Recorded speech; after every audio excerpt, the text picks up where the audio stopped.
Kanungu district is facing a severe water shortage, with residents in several areas experiencing significant challenges in accessing clean and safe water. The scarcity has forced many to rely on contaminated sources, resulting in widespread health issues and a surge in hospital visits. However, relief came when Council Majambere Esther stepped in with a timely solution to the crisis, offering hope and restoring access to safe water for the affected communities. Abarushambya abarutwe mwena nko kunabahikireho mukangambira ekizibu cyanyu cyamizi ecerizoba na kimara kandi ntakagire no mu parliament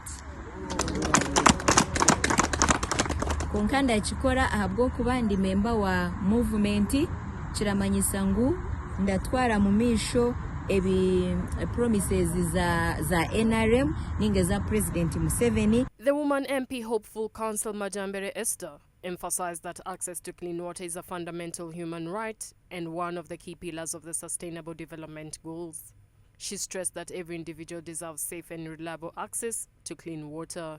Kandi nawe arakuratira goals zensi yona haza goals zensi yona goal emwe ezibaleta ngo ni SDG ninga Sustainable Development Goals namba ya mukaga ni clean water kugira ngo omuntu wena agire amizi marungi.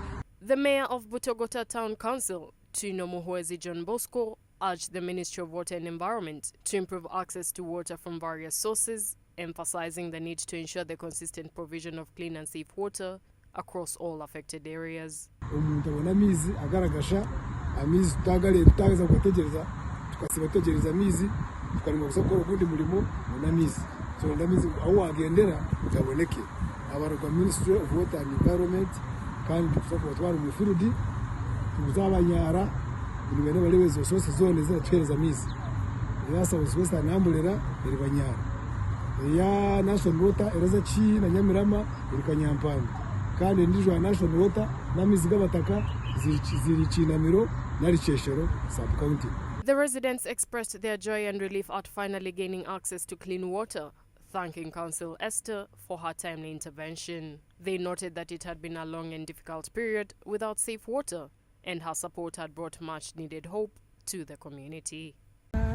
Kanungu tumazirubwire buringwa tutarabona mizi ngeno hatiya twabona Esther Majambere yaza kutwerera ikintu cyamizi okutandikira umuri Butogota na Rushambya na Munyaga baza kugatekayo aye bari munonga turaza kumuza mu mugongo hatubere MP w'abacara.